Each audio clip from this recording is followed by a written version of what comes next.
All right, folks, it's another Monday afternoon. That's right, yours truly, Mark the Blues Man Lee. That's sometimes the moniker that I go by, and everything is here, and definitely having another interesting day with all kinds of things going on. Did step outside. It was a little bit on the warm side, but not overly warm. I mean, we've definitely had hundreds and things along that line, but of course, a lot of things are going on in the world. People are still dealing with the aftermath of what was happening there in Afghanistan in terms of the terrorist attack and in terms of even the possibility of more coming down the pike, as we do know that the 20th anniversary of 9/11 is about to happen very shortly as well. So we've got all kinds of things happening in the world. And of course, our hearts go out to the folks there in New Orleans also, because we definitely know that they've been dealing with a lot of devastation and a lot of things going on in their world, as well as understanding that 1 million people in Louisiana and one of the surrounding states are without power. So definitely that storm had a lot of impact. And of course, that fell on an anniversary as well, the anniversary of Hurricane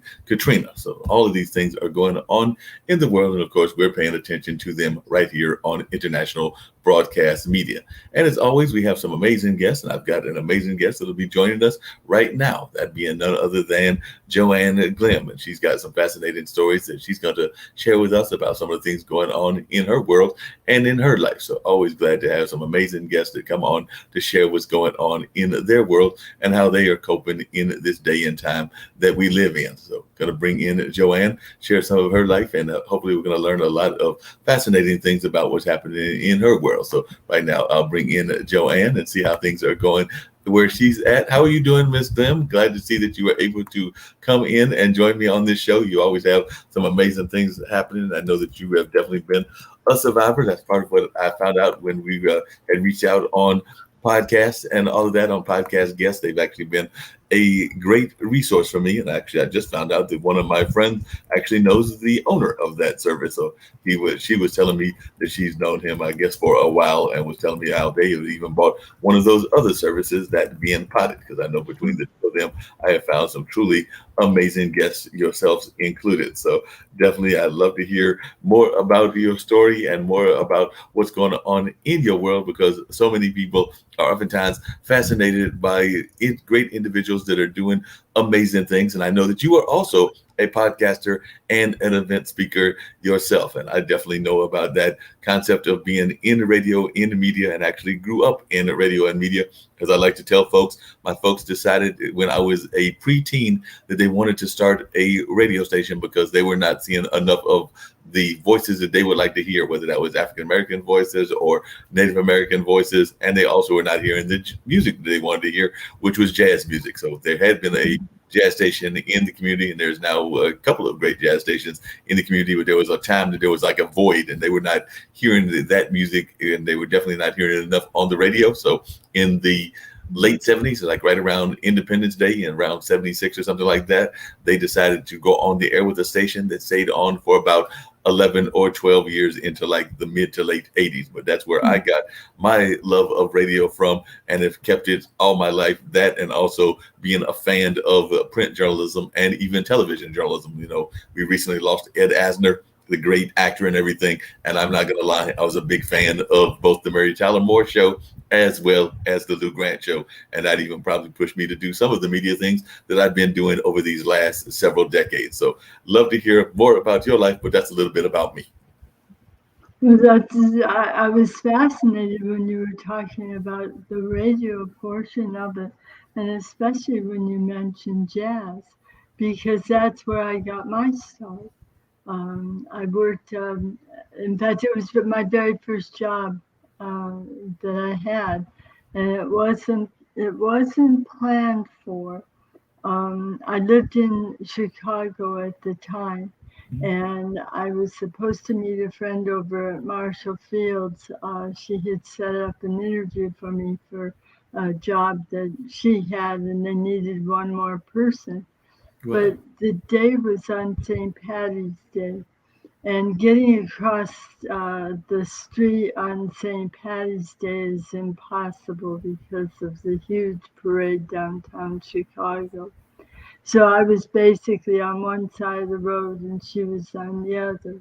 So as I waited, I picked up a newspaper and read an article that they had interviewed Bert Burdine, who was very well known in Chicago. He had worked for WCFL for a number of years.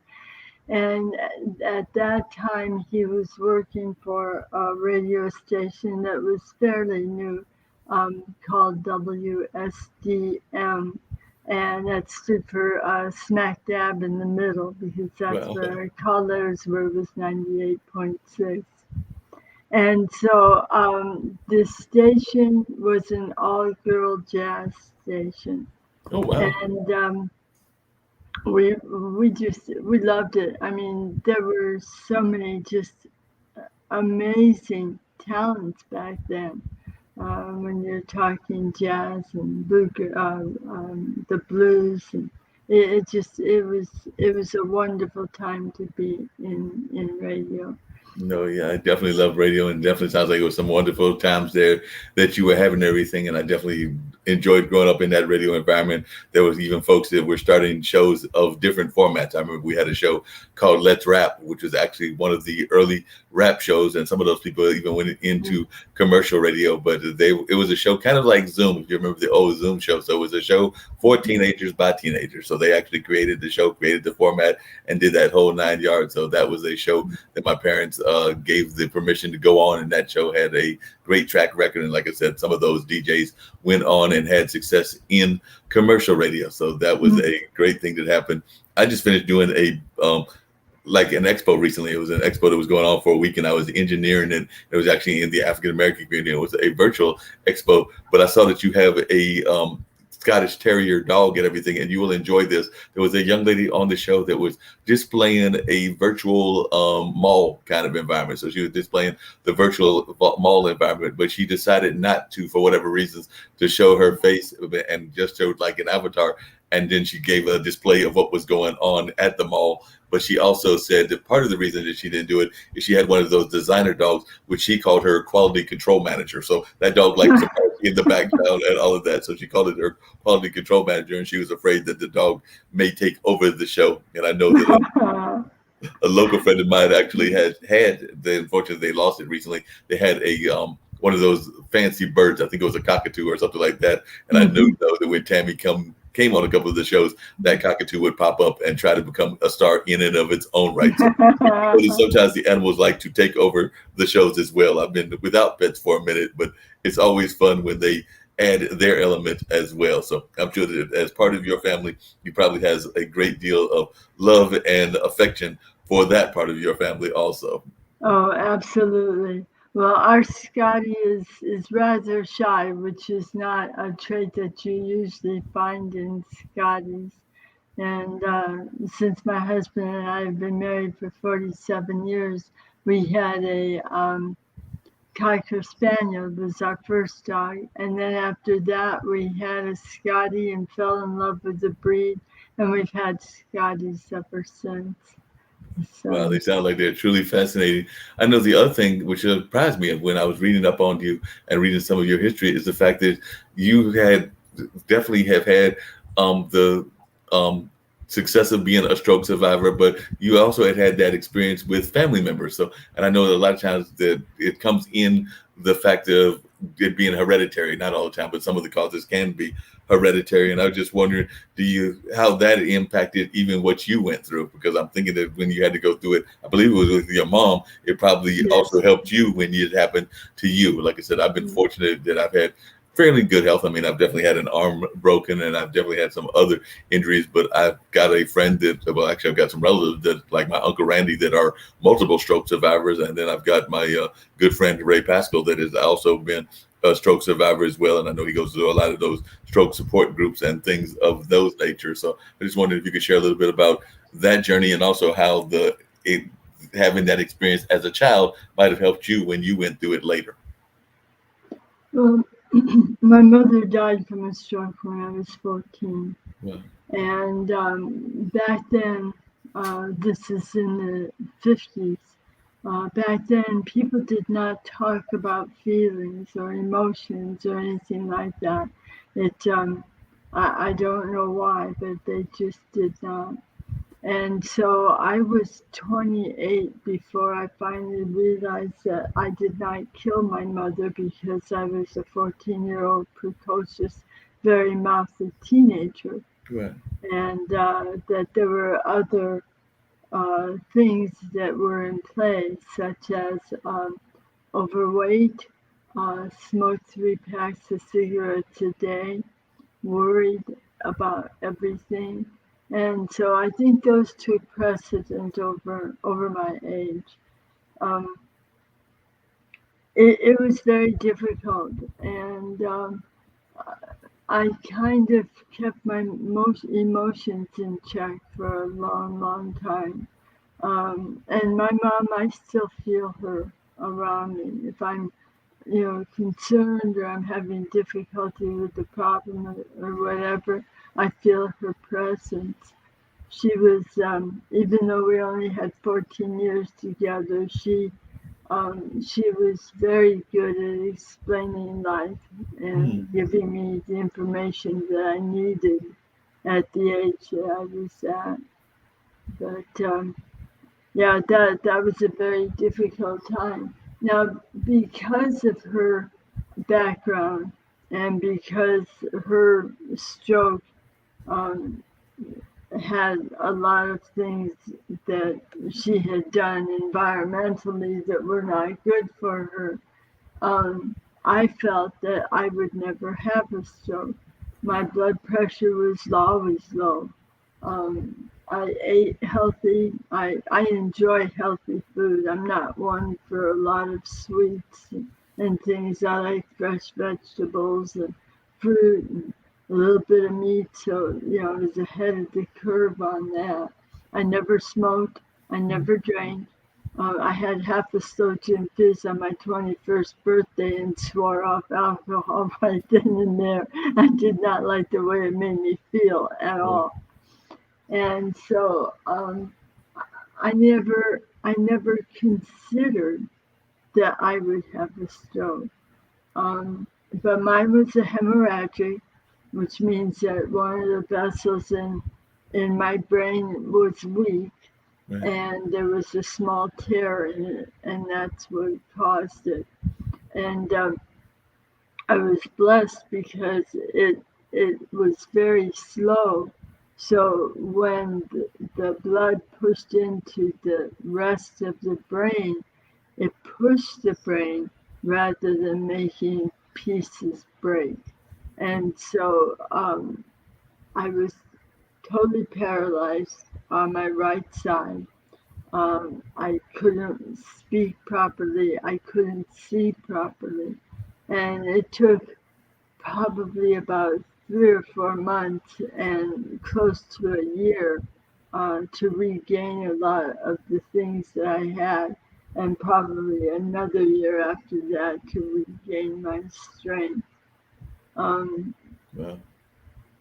Well, what are some of the coming back to your mom and even her, what you went through with her? What are some of the life lessons? I know it was only for 14 years and everything, but what are some of those life lessons that she taught you that still resonate with you even to this day and with what you went through as well, or maybe even helped you just kind of have the guided life that you have had? So definitely, I was wondering what are some of the early lessons that still resonated with you that you got as a young child that you now still maybe carry with you even well into your adult years? I never thought about it that way. Thank you. That's a really good question. Um, I think one of the things that was not only her words but her actions. Mm-hmm. And one of the things that she always impressed upon me is that you're not here to live your life only for yourself. Wow. And you're not here only to gain riches for yourself. You're here to help other people and to serve God. And I always took that to heart. Now, God and I always, we had kind of a rocky situation. I was very angry at him after Mm. my mother died, because how could a loving God take a mother away from a young child? Well, Right. it took me a long time to come to terms with that. And there were a few other things that are personal that I'll keep to myself that happened throughout life where I would have this anger return, and then something in life would show me that this was meant. If I was going to gain this strength and the knowledge that I needed to move on in my life, I needed to go through this step as well. You Oh, know, yeah. it's truly a learning process living in this world. No, I can definitely believe in life is just a learning process in general. I know I was on a Clubhouse room, which is that popular app yesterday, and it was actually kind of one of those people in the film and entertainment industry, but it was kind of like one of those live your field of dreams and manifest type rooms where you're manifesting your dreams and trying to create them in a positive way and all of that. And it was quite fascinating. There was everybody from a hair designer to a person involved in the puppetry world to I think a couple of musicians and others that were there as well. So it was a quite deep conversation. Matter of fact, Consuela, who's out of Canada now, and I think of Filipino descent, is actually an actress, and she's gone through some health issues as well. So definitely, it was just a fascinating room, and we were definitely bonding and connecting all of us in the room. And it was one of those smaller rooms. I think it might have only been maybe 18 of us in the entire space, but definitely it was just us spreading a lot of positivity and a lot of love and support toward each other. And I do think that support is very much important, even when folks have these strokes and everything. Like I said, I mentioned earlier, my friend Ray Pascal, who I've known for years, he was a rental coordinator at one of our local theaters and is still around and still doing some great work in the entertainment world. But I remember when I first heard of him having this stroke, being kind of like shocked because he was such a vibrant and busy person and it was always involved in things and is still involved in things. But I remember just getting that notice from I think a friend of mine that my buddy Ray had this stroke and was not expecting that news. The same thing when my uncle Randy had his, because I think I got that and might have been walking to work or walking somewhere, and I want to say it was my cousin, his daughter, that had called me and told me that that was going on. So just from your own perspective, what was it like to get the support and the support that you got from your loved ones, whether that was your husband, whether that was your kids or whatever? How important was that support when you had your own personal stroke? Because like I said, I know definitely not having had one myself and everything, but I've been among friends and family that have had a stroke. So I was wondering how important was that um, support that you got from them? For me, it was very important. It meant the world, because I was in a rehab center for 3 months, learning how to do everything all over again. I was wheelchair bound. Um, I couldn't hold anything in my right hand, and for some reason, I could never remember that. So every morning, I'd try to brush my teeth, and my toothbrush would fall in the sink, and there was no way I was going to retrieve it. So every morning, my husband got in the car, God love him, and drove over and brought me a new toothbrush. Wow. You know, he was so devoted and so good to me during that time. And it meant a lot. Another thing that I found really interesting and very helpful was um, the the staff at the rehab center where I was very devoted to us. I Mhm. would say probably 80% of the people at this rehab center were stroke survivors. Oh wow. And so their dedication to us, and there would be times that somebody, maybe a doctor or a nurse or someone who was trying, they were well intentioned but not really thinking things through before they spoke, would say something about, well, you probably will never do this again. Yeah. And I would tell that to my therapist, and they'd look at me and they say, "Well, we'll see about that." And most of the times when I brought that information to them, they did. They saw about it, and I'm able to do it again. Well, that's just fascinating today. What are some of the misconceptions that you think people have about the strokes? And I know it's a wide range because people can have stroke for a variety of reasons. And you've actually alluded to some of them because I know sometimes it can be because of habits, whether that's cigarettes or alcohol, sometimes or food habits, and sometimes it can be just because of hereditary causes. And there are a number of other things that can happen as well. But are there any um, health stereotypes that you think people have of folks that have survived strokes that as you were writing your book, and I know you've written a couple of books and everything, that you resonated with or that you had to reflect on as you were doing that? I was wondering if there was any like life lessons that also taught you as well, because I know a lot of times we all have these momentous occasions that happen in our lives, and sometimes they happen out of tragedy. Sometimes our greatest successes can come out of our tragedies as well. But I was just wondering, what are some of Yeah, the things that you learned? yeah.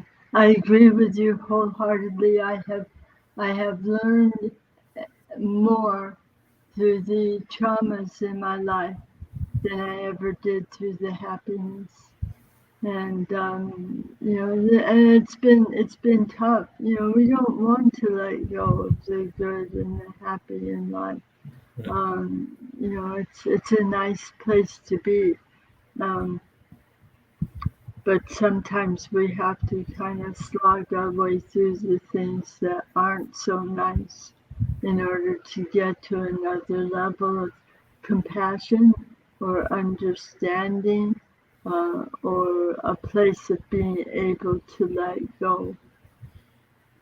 Yeah, I agree. And speaking of letting go, I know that sometimes we oftentimes, and you mentioned it even when your mom passed and everything, it's so easy for us to want to blame the higher powers and all of that. I'm actually not the biggest fan, just personally, of the church institutions because I sometimes find that they get too caught up in the personalities and the not so much the message. And I also believe that there are various messages in order to get to heaven's gates, but that's just kind of my philosophy because I think that a lot of the world religions have good messaging, whether that's out of Christianity or out of Judaism or whether that's out of the Islam religion, even though some people may have very negative views of Islam now because of some of the things going on in the world. But even out of Buddhism and some of the other more quote unquote enlightened religions, I think that there is a lot of positivity in them. But I also know that we as a people, just world citizens, we oftentimes have disasters that happen either in our own lives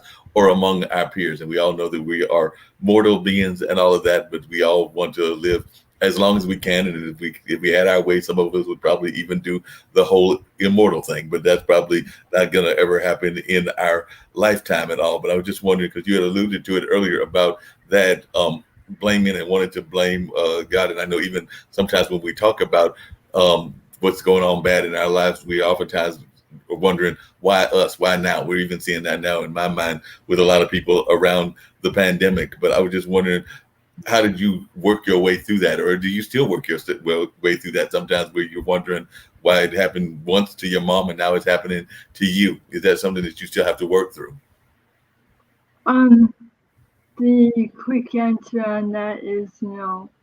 The more difficult and longer answer is I've spent a lifetime searching for my higher power, for the entity, which in my case happens to be God, to help me through, to help me to understand life and what is it you want from me, you know. And we had a chance, my husband and I, about 3 years ago, had an opportunity to go and visit the Holy Land. Well, And I would strongly recommend anybody who is a Christian um, to go there because we've spent. I mean, I remember the very first time I went to church with my mom. I think I was 4 years old, and I was in a group of all these other little kids that were my age. And the very first song that we all learned how to sing was "Jesus Loves Me."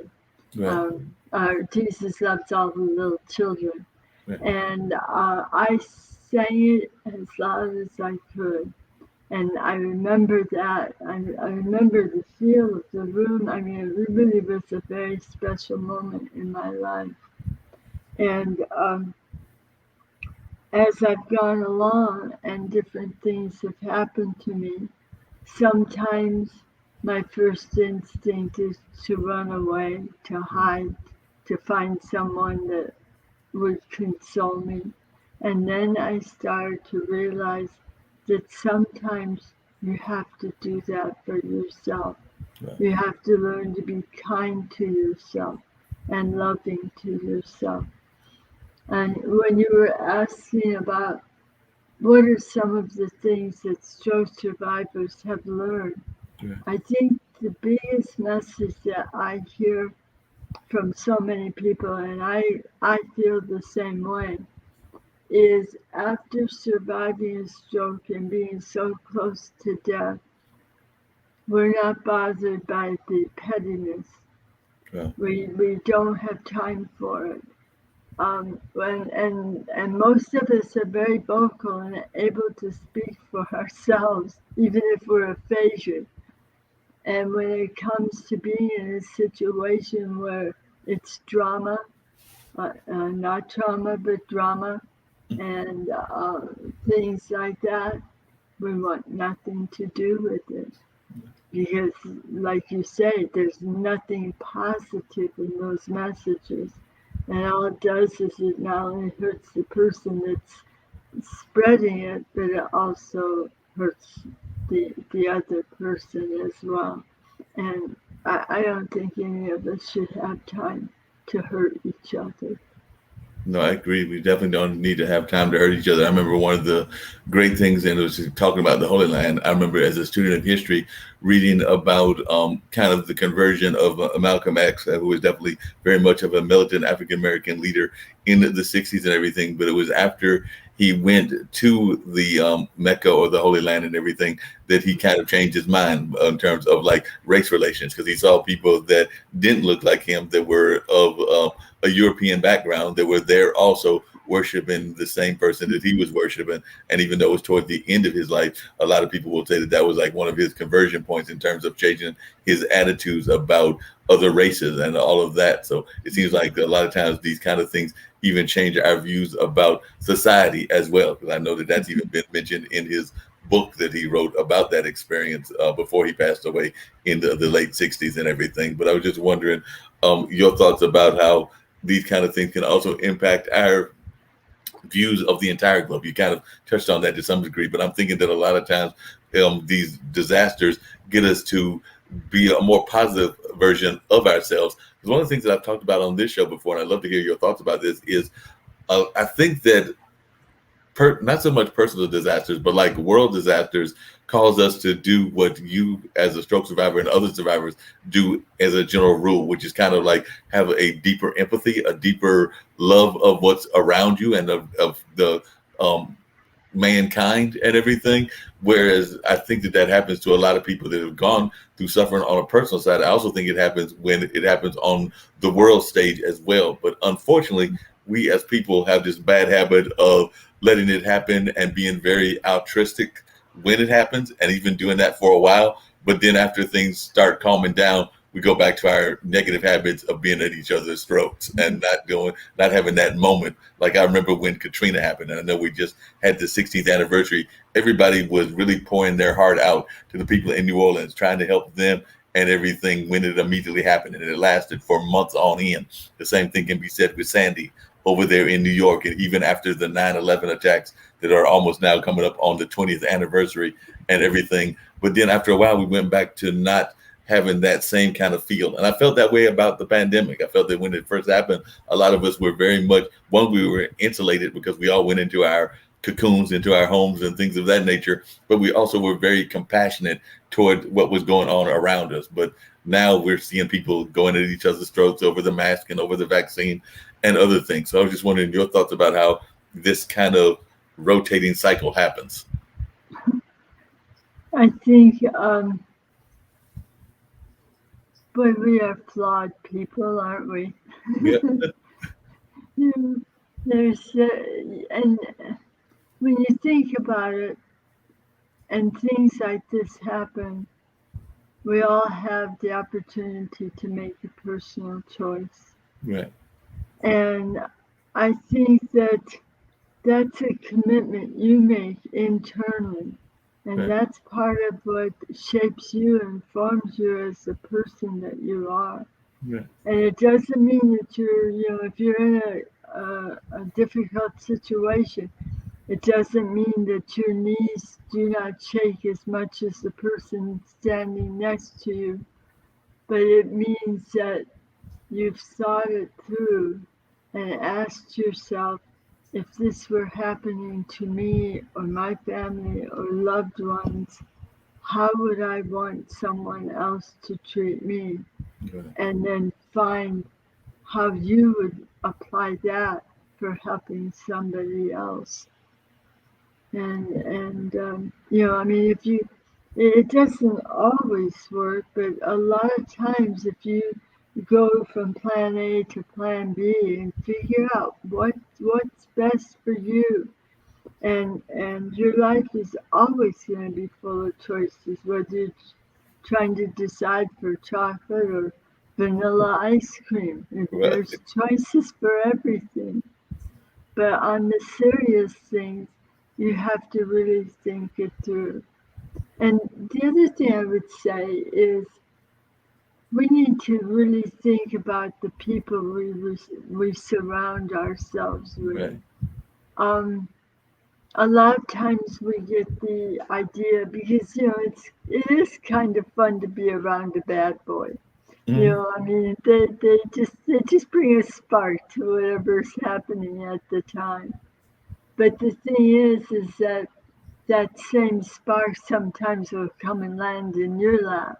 Right. And so you have to wonder and ask yourself, is this person wanting to be near me because he sees something that he would like to emulate? Mm-hmm. Or is he thinking that I'm kind of a softie and he can sway me over to his way of thinking? So you have to be very conscious about the decisions that you make.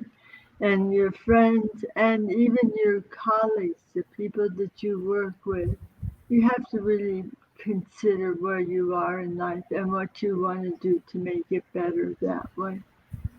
That makes a lot of sense. As you were saying that, I was actually thinking about another friend of mine that I've actually had the pleasure of interviewing a couple of times, and actually she's had me on a show that she's part of, which is Brian Shulman's. Well, he does a couple of them. The company's called Voice Your Vibes, but he does Shout Out Saturdays and What's Up Wednesdays and all of that. But oftentimes, Nancy actually went through abuse and abuse at a very young age, but she uses that abuse, and she said that it's perfectly all right for me to talk about it. It was abuse at the hands of a family member and all, but she uses that in order to encourage others to learn from what they've gone through, but also to be a better version of themselves. Don't let that define who they are and everything. So she actually is very much empowering people that have been through similar kinds of tortures and things. And I think that that's something that we see, whether it's something that has gone on in your life that is quote unquote a natural thing like a stroke or a heart attack or cancer or something like that, or whether it's something that was man-made like abuse and things of that nature. So I was just wondering your thoughts about how you have used this horrible experience that you've had in order to empower others. Well, the first thing I would say is I wrote that book, Trapped Within. Um, I wrote that 4 months after I got home from the stroke itself. And my hand was very weak. My ability to search out the words that I needed wasn't quite up to par for writing professionally at the time. But I wanted to have that experience expressed in that way because I wanted people to feel the rawness of what happened. I didn't want to go too far ahead of myself when I wrote it so people would say, oh, well, she was fine, everything turned out well. I wanted to write it each chapter as it progressed so that you could feel and understand the fear, the confusion, the depression of those first few months of trying to regain yourself because you lose everything. And that's one thing I do have to say about the people that were around to take care of me, whether it was family or friends or the people at the facility where I was. Nobody ever took away my dignity. And I know that there are a lot of places that do. Hmm. Unfortunately, as far as facilities go. And the one word of caution I would like to leave with everybody is you have the right and the ability to find a place that treats you like a human being and doesn't warehouse you and helps you to get back to recovery. So if you need to find phone numbers or whatever to get yourself out of that situation, do not allow yourself. That's as cruel as it is when you're being abused by a family member or a spouse. Yeah, definitely see that. It's interesting you mentioned about some of the facilities, and I know that some of them are definitely, as you said, very high quality and things of that nature. But I do know that as one that has had some elderly citizens, including one that was actually not all that elderly when they passed away and went to one of those centers, that sometimes our hospice cares and our centers aren't always as great as we would like them to be. So I was just wondering some of your thoughts around that as well, because I know here, definitely in the United States, we oftentimes feel that that's like a tear that I have even in my own life. Fortunately, both of my parents are in their 80s and are definitely, well, actually, no, take that back. Mom is actually in her late 70s and dad's in his 80s, but mom would not be going to be pushed into the 80s before her time and all of that, even though it's around the corner and everything. But that being said, I know that, I want to at some point, and I live in an apartment. I know my brothers got a home, and at some point, I'm sure that we would, if they got into the point of not being able to be taken care of, we would want to take care of them ourselves. But that's not always the reality of what society and life dictates to you. So there is the possibility that we Exactly. might have to put them in something like a assisted living home or a home of age kind of community or things of that nature. But I know that just me personally, I would not be a big fan of that. And part of that may be because I remember my friend, Brother Youssef, who was a jazz great here in our local area. When he passed, I went to the hospice, which ironically isn't that far from where I currently live and everything. And I just was not impressed with the care and was not impressed with the way that the facility was laid out, even though it was connected to Duke. And maybe it's better, maybe it's a better facility now. But at the time I was there, I was going like, this looks like a very sad place and a place waiting for these people to not enjoy their latter years, but to actually almost push them quicker to their destination of eternity or whatever the next Yeah. destination is if you believe in reincarnation. Yeah, it's a difficult situation for anybody to be in, and we don't think of it happening to younger people, although it does. But for the elderly, I would suggest even when you're in your 50s, maybe mid or late 50s, Right. and you're looking towards retirement, make sure that you have something set up for yourself for a catastrophe. If something really serious happens, make sure that you have the appropriate um, health insurance or something. Find out if somebody will be taking care of you if this happens. It's just very important to plan ahead in order to keep any kind of a semblance of lifestyle. Oh, yeah, definitely. And speaking of the more positive parts of life and everything, one of the things that my dad is very much involved in is art. He's actually got a website called bambooturtle.com, and he's definitely a photographer and also a great does a variety of art styles. He also does like what some people would call found art, and he's also done some stuff around gourds and number of other styles. But I do know that photography has got a great deal of passion for him, and it looks like it's got a great deal of passion for you as well. So when did you first get into photography, and would you say that that is one of your leading hobbies? And what are some of the greatest places that you've had the pleasure of taking pictures of? Because you've lived in at different times around the world and definitely have lived on both coasts. So, what are some of the places that you have enjoyed having the opportunity to taking those pictures of, and how important is photography both as a healing tool, but also as something that you probably developed even before you had the stroke? Yeah, when I was younger, I could never afford the equipment, the photography equipment, and I I don't use really expensive equipment now, and the equipment I have I keep for a long time. Is you get some cameras that are favorites, or maybe they'll have a little something that you can do that's a little different than one of the other cameras. So you always think, well, if I get rid of it, I'll definitely need that particular effect. So I better hang on to it. I've always ever since I was probably about 12 or 13, I've always been fascinated by photography. But when I found out you had to use all those chemicals, I didn't like the smell of them. I kind of lost interest in it.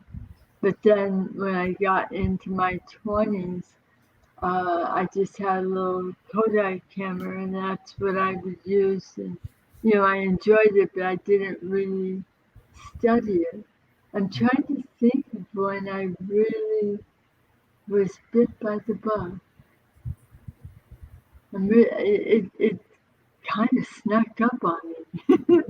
Well, like I said, I think that this is my dad's fifth or sixth career, so sometimes those things do sneak up on you. Because, like I said, I think the ones that I'm aware of is that he started off as a military person in the Air Force. Because actually, when I was born, I remember that. Well, I don't remember, but I was told that I was, taken with mom at like maybe about 2 or 3 months to Istanbul, Turkey, where I was there until I was 3 or so, and so I know from their words about that part of their journey. And then dad came back and was a civil rights person in terms of being involved in civil rights protests and struggles and things around here in the North Carolina area. And then he then went into the radio station, and from the radio station and doing a lot of engineering there, which ironically that's what he was trained in college, but he was trained in what I consider more like the civil or electrical engineering, whereas, the radio engineering is a whole different kind of game. But he learned that, and then from there he went on to become a university professor, and now he's an artist. And somewhere there was probably some overlapping of those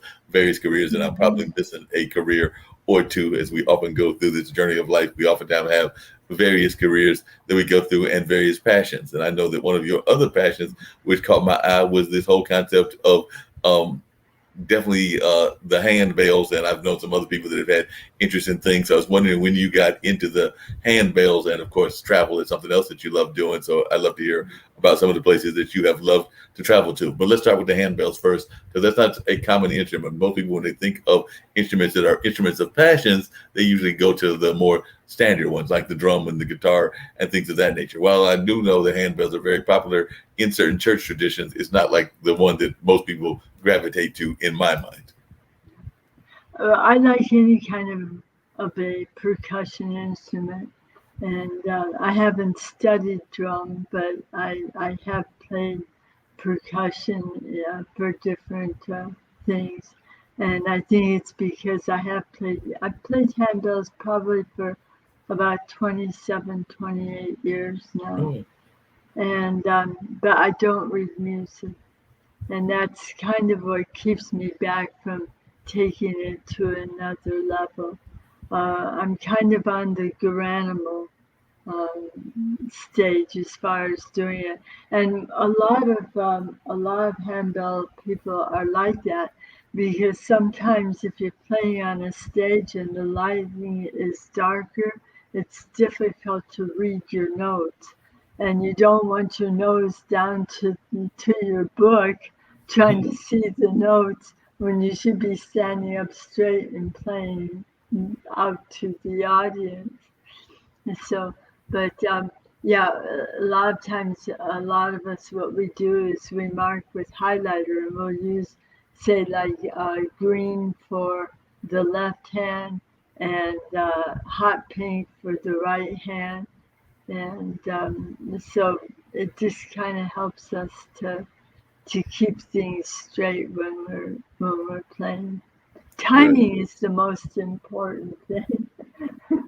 Oh, yeah, timing is very important and everything. And you're talking about the stage, and I've actually got the pleasure of being definitely MC on different stages, and have definitely done a lot of stage work myself. But I've also got quite a few friends that are business coaches and also event speakers. And actually, a past guest we had on here was actually a gentleman who stutters a lot, and he's still an amazing public speaker and all of that. So I was wondering, were you always one that got into being an event speaker and public speaking, or did the whole stroke and the stroke situation be what thrust you into being a public speaker? And that being said, what are some of the lessons that you have learned about being a public or event speaker that you wish others would know? Because I know sometimes I am shocked at some of our politicians and some of our other people in society that are not all that great at public speaking, even though you would think they would be better, but since they have to do it all the time. But I was just wondering your thoughts about being an event speaker, because I know one of my friends, they actually, one of their exercises that they do is they say, don't give that dry introduction that everybody does and everything,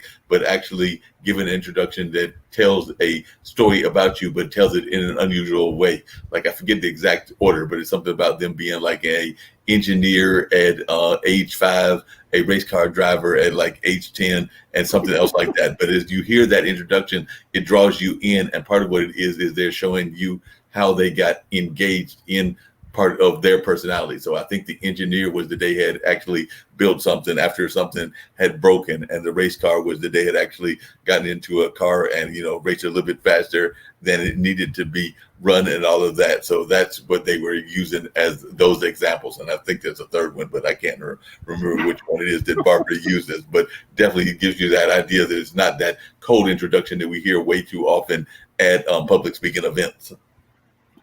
Well, I think when I actually got into public speaking was when I was working in radio, and on the weekends, because it was in the Chicago market, there was always bands that were coming through, and so a lot of times we were involved with those in some way, shape, or form, or we'd be out with the public.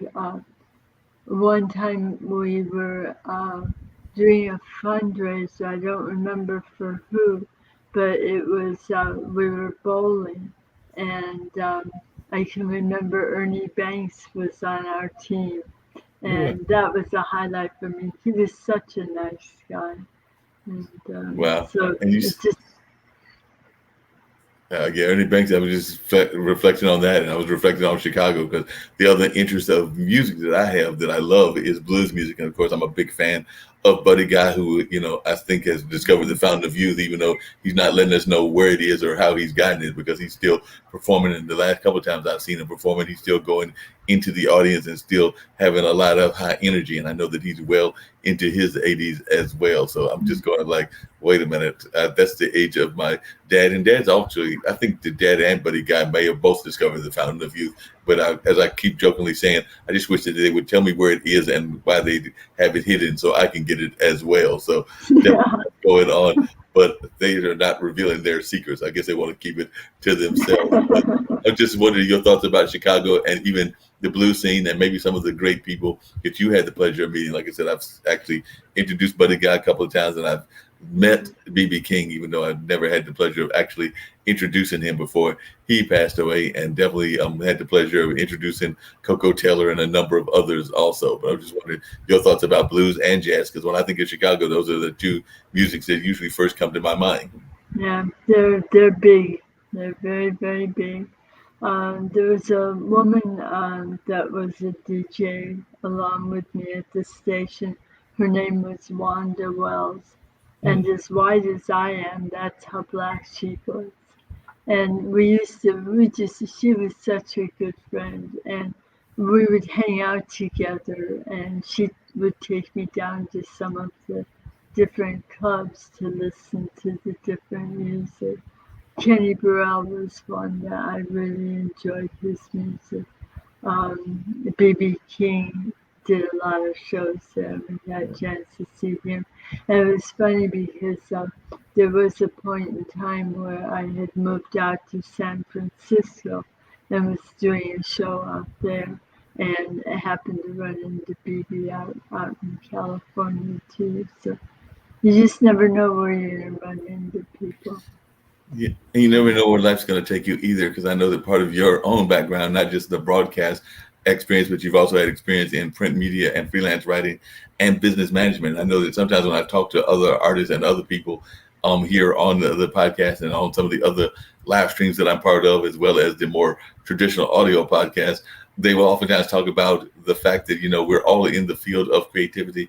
We're all in the field of what some people would call show business, but unfortunately, we don't always know that much about the business side as we should. So I just wondered, do you think that having that business management side has helped you even in getting your own book and your own messaging out? Because I do know that even among my musician friends, they will tell you that they are very good at the show part, but they're not always that great on the business side. And I'm sure that some of my don't have that many friends in the athletic space, but those couple that I have, as well as friends of mine that have more of them, I'm sure that those athletes would probably say the same thing.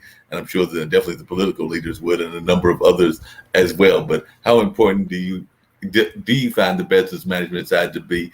And do you wish that there were things that you had learned about business management earlier, and even if you went to school for it and all of that? Because I know that one of the things that one of our founders here on this network, Nick Palveda, always talks about is that he feels that our education system is stuck in the 18th century, even though we're plainly in the 21st century. And he would probably argue that even about our healthcare system and about a number of other things out there as well. Because I think he would love to have more health courses taught, so that if somebody was to have what happened to you happen, they would know how to deal with it better. And I know he definitely would like to have us have more financial literacy courses taught, because a lot of us are out here struggling financially, and probably because we didn't really learn how to save at a early age, and definitely didn't learn a lot of the principles that you need to learn and that we learn when we get much older. But I'd love to hear your thoughts on those. Well, I grew up very poor. I grew up in Anacortes, Washington, which is on Fidalgo Island up in the San Juans, which is about 90 miles north of Seattle and 90 miles south of Vancouver. Hmm. And so it was ideal. I mean, it's a great place to raise a child because I truly was a free range child. I could get on my bicycle and leave in the morning and not come home until dinner. And mom never had to worry about me because whoever happened to live on whatever block that I was riding past, if I did something I shouldn't, she would hear about it before I got home. Right. As everybody was your mom. Right. And it was just a great place. In fact, a lot of my friends that I went to school with, I'm still friends with to today. And even though my mom passed away and we moved it back to Chicago when I was 14, they still consider me to be one of their classmates. Right. And I'm thrilled that they do. So, but Right. as far as business goes, I mean, we had nights where we didn't skip a meal, but my lived with my mom and my grandparents, and my grandmother would become very creative with what she would serve. I thought everybody had oatmeal soup for dinner. I didn't realize that was something special for people who had no money and no food. And I still like oatmeal soup. I mean, it basically is just watered down oatmeal that you take some dried fruits and put in there, and it gives you a little more flavor and nutrition. And so I was always the tiniest kid in our class, always skinny. Um, and that's just the way I grew up. I always wore hand-me-downs. I ran into the girl whose mother gave me her hand-me-downs. Her name is Ricky, and back then, oh, she dressed in the most beautiful clothes. And Mm. I loved whatever her parents picked out for her. And the next years, those were the clothes I had to wear. Okay. Well, here I am. I'm now 77, and I ran into her when I was 60. I haven't seen her since I was 14. Wow. And I am now probably 2 feet taller than her. I Mm. have no idea how I fit into those clothes back then. But people were very good and very kind, and if they saw that there was a need, they would they would help. And I never knew we were poor Mm. until I moved back to Chicago and I was in my 20s and got out into the world a little more. And then all of a sudden I began to realize what my mother truly struggled with to make sure that I was okay. Well, you said a couple things that really resonated with me as you were talking about them. One is I can relate not so much to the oatmeal dish that you were talking about, but even to this day, I will still go out and get some ramen noodles, which I learned about in college and everything, because they have the little flavor packs that you add to it, and it does make it at least something that will temporarily fill your stomach if you need it. And so, definitely, whether it's the ramen noodles, which you sometimes can find at the convenience stores, or some of the other like quick dishes like that, even to this day, I will go out and grab them. And then when you're talking about the hand-me-downs, I was going like, then now that's become like almost a modern day fad where a lot of people are rushing to thrift stores in order to get their clothes because they are more economical and are definitely a way that you can get things without spending the big high-end dollars that some department stores want to charge and all of that. So I was going like, wait a minute, Mhm. she was a trendsetter before it was a trend. That's right. As far as the ramen noodles go, I just had a bowl full about 2 days ago. So you started the trend. They need to give you credit for that. You were a trendsetter before it even became one. What are some of the things that folks might be surprised to know about Joanne that they, as they learn about you, even on this show, we'll continue this journey and everything. But what is something that folks might be surprised to know that's not in the bio and not in the information that you send out on the podcast guest services and things along those lines? But what's something that people might be surprised to know? Like, did you at some young age decide to go skydiving or bungee jumping or something along those lines? Or I was talking to a friend of mine and he actually mentioned that his and one of his things that he had done as a youngster was he literally had a motor home go off the cliff and everything. Unfortunately, he managed to survive that, I think, Oh with my relatively God. minor injuries, because I think he might have broken one arm or one side of his body. But, an entire motorhome going off of a cliff, and apparently he was trying to grab for something. I want to say it might have even been like a tree leaf or a bark and everything, but Oh he my did manage to survive. But that was definitely something that he told me about that was not something that most people would think about in their own stories. But I was just wondering, are there like some unusual stories that you have that might surprise people or some unusual hobbies? Well, and don't anybody do this. In fact, I would suggest people do what they can to make sure that children do not get a hold of this. When I was about 5 years old, my grandfather was an inventor. He was a brilliant man. And when we would sit around at the dinner table, he would always tell stories, Mm-hmm. or he would start with a question about something. And I could sit and listen to him for hours. He was just an amazing man. Well, there was one night that we got into a conversation, and what was said was that nobody had ever seen electricity. Well, I knew after dinner I was sitting and thinking about this, and I knew that people had to think of what they wanted to be when they grew up. It Right. was very important as you go through school because adults are always asking you, well, what are you going to be when you grow up? And I had no idea. So I started thinking about it and I thought, I'm going to see electricity. So Mom was in the kitchen doing dishes, and Grandma was sitting in her rocking chair crocheting, and I was sitting behind my mother's chair in the living room, which was like my little play area because there was a piano up against the wall, and where the um, stool was, I could use that like a dollhouse and put all my dolls and everything there. And so I looked, and there was an outlet for um, for your lights, Well, and I thought, So I thought, all right now, and and Mom always wore hairpins in her hair, and so there was some on the table alongside.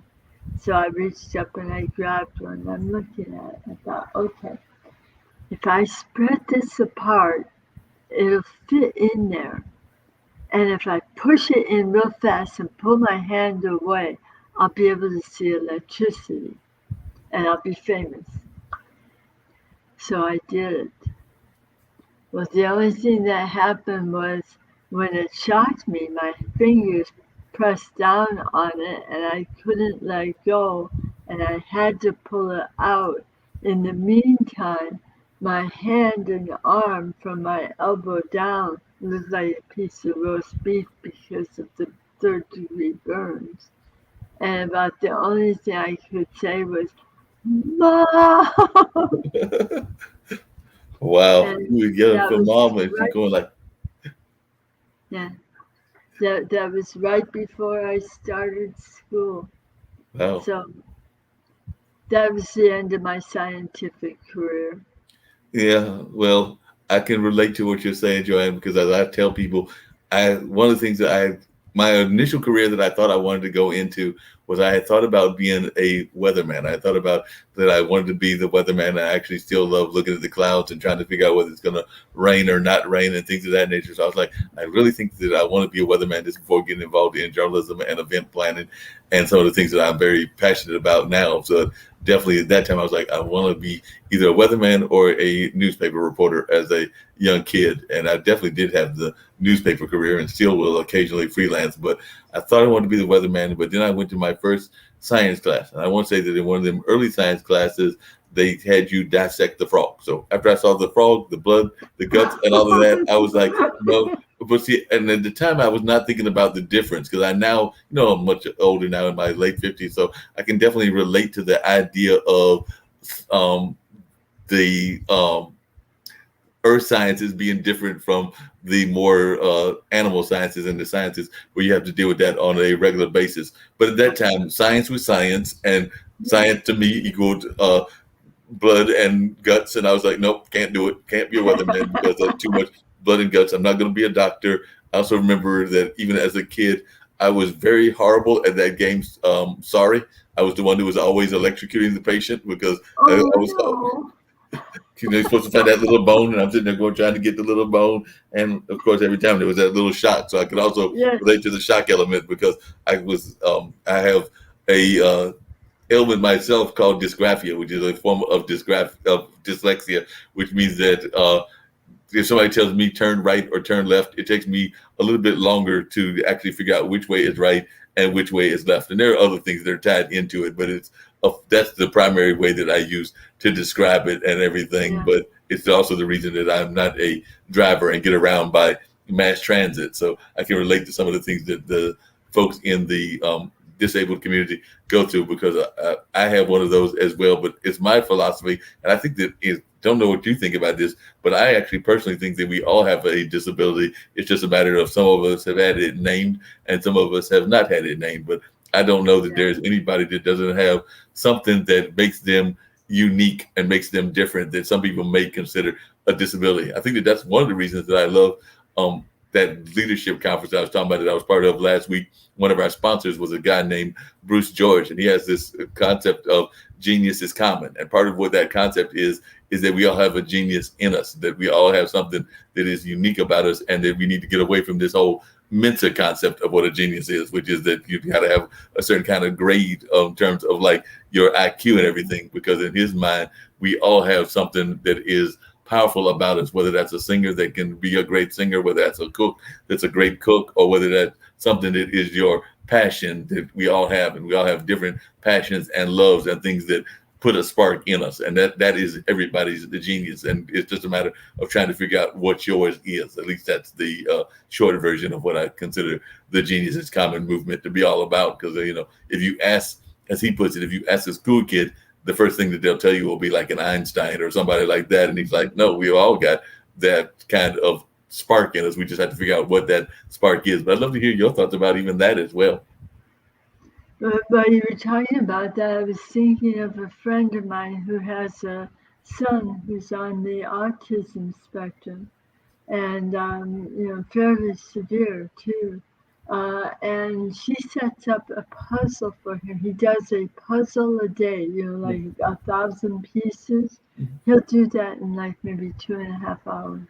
Well, it takes me weeks, well, but he just, it just, to him, it just comes natural. So I agree with what you just said. I think that's a brilliant way to put it together. Yep, and like I said, I love the way that Bruce has done that. And he's actually got a YouTube site that talks about it. And I actually know that one of my coworkers falls in that same spectrum that you're talking about. And I can't remember whether he's got autism or Asperger's or one of the other ones, but I know that he's got all of the, it's kind of like that Rain Man syndrome, that if you sit there and talk to him, he will sit there and give you some stats about certain minor league baseball teams, or maybe even like some small colleges, and you're sitting there going like, how do you know this stuff? And better yet, why do you know this stuff? But you do have a lot of great information and all of that, but it can be quite fascinating, because I know a couple of times Robert and me have had conversations, and I'm going like, who knows that this man did this in the 1950s or the 1960s or whatever year it is, that he's been able to compartmentalize it and put it out there in his mind, that he's able to just grab it, because that human brain is a wonderful tool, even in the way that it helps us with survival. Because I know that they say that we only use, I want to say it's maybe 1/10 of our actual brain power or something along those lines. It's definitely we have a low lot percentage. left over. That was one of the things that really helped me through when I was coming back after the stroke, was realizing that there was so much of the brain that was not in use, that maybe I could borrow a few of these compartments and use them to come back. But one of the things that just struck me that is very important for people who are trying to come back after having a stroke is, don't ever quit. Whatever you're doing, whatever physical therapy you need, or if you need someone to help you process what happened to you, always reach out for the help that you need, and don't ever quit. Because I know people who 10 years, 20 years after are still regaining some of the things that they may have lost. And they're also gaining things that they never had before. We do that all through our lives. When you're a teenager, you might be able to play sports and stuff. And as you get into your 20s, your interest changes, and maybe you find yourself coaching so younger people can do it. And then as you get a little bit older, your life changes, and maybe now you're writing about it so that other people can see and enjoy it. So if your life continually changes anyway, why are we thinking that we want to stay where we are and go back to what we had before, which may or may not ever come back? That's really true. And you said that, I was going like, that's real deep and real profound. The other thing that I was just thinking about as you were talking about that is, I had another guest that was on, and I've never asked this. I don't even think I've even asked Ray, my stroke survivor, good buddy and everything. And I know I've never asked my Uncle Randy, but I'll ask you now. Maybe I'll ask them the next time I see them. But as a stroke survivor, did you ever have the feeling that you got to see what the next plane will look like or what that plane will look like. Because I know that I did have a guest on that said that and he went through, I don't think it was a stroke or some other life changing event that he went through, that he definitely was, on life support and felt that he saw what the next side of the plane looks like, whether that's heaven or whatever we want to describe it as. But did you have any of those kind of enlightening moments with the stroke, or is that just like a part of your life that is kind of like blacked out, that you don't remember what happened during that time? I happen to be one of the people where I have no recollection of that. Um, I remember up until I got into the hospital and stood in um, the lobby area, right where you right where the receptionist is, where everybody was ignoring me, and just took one final breath and said, I think I'm having a stroke, and watched everybody run to grab me before I fell and put me on a gurney. And then the next uh, recollection I have, I was in the rehab center with some woman standing over me, wanting to sign papers and telling me it was okay. And someplace in me, I knew it wasn't, but I didn't. I was afraid that if I told her no, that they would kick me out, and where would I go? I didn't know what I could do or what I should do. Yeah, that was a very scary moment for me. My thought process at that time was probably equivalent to somebody that was about 12. Well, do you ever find that yourself regaining memories? Because I know that sometimes people definitely, when they go through strokes, they have lost part of that memory, is what it sounds like you're talking about. But have you ever, whether it's even the memories from before, like when you were 14 and maybe even earlier? Because I know most people, like I mentioned, even when I was talking about my baby years, I'm not going to sit there and say that I can remember those years. I can remember what people have told me they were like, but my first memories of like that are cognitive memories, like I can maybe reflect back on them at 58, is I might be able to reflect back on something that happened when I was, let's say, 5, 6, or 7. But those early years, I are probably a lot of crying and a lot of what babies do. But my earliest memories probably are somewhere between 5 and 7, and even those are faint. The stronger memories are probably like those in my teen years, and definitely into like 20s, 30s, and 40s, and things along those lines. But I was just wondering, as you've been going through the process of recovery, have you found yourself regaining memories that might have been lost? I did have a time with short-term memory loss, and I still every once in a while, if I'm very tired, I find that that comes into play. So I try very hard to get the sleep that I need in order to function during the day. Um, but as far as early memories go, in fact, I found myself when you were saying that, I'm thinking, how can I tell him when he's asking about memory loss, uh, if I've ever experienced it? How do I tell him I don't remember? Right. But my earliest memory was when I was 2 years old. My father was in the service. He was a military man, and he was stationed at Ford Island in Hawaii, and that's where we lived, was on the island. And I celebrated my birthday when I was there, my 2-year-old birthday. But the woman and her daughter that lived next door to us, her name is Sharon. I don't remember her last name. She was just a big, round, chunky little kid. You could tell she really loved to eat. And we had to share a birthday cake. And I got gypped out of my half of the cake because her arm was faster getting the food into her mouth than mine. But the thing that I remember about Sharon was there was one time we were playing in the sandbox, and both of our mothers were standing in the kitchen window watching us and thought we were just so cute, as Sharon had a wooden spoon in her hand and kept hitting me on top of the head with this spoon until I turned around and grabbed her fat little leg and took a big bite. Wow. Both mothers could run.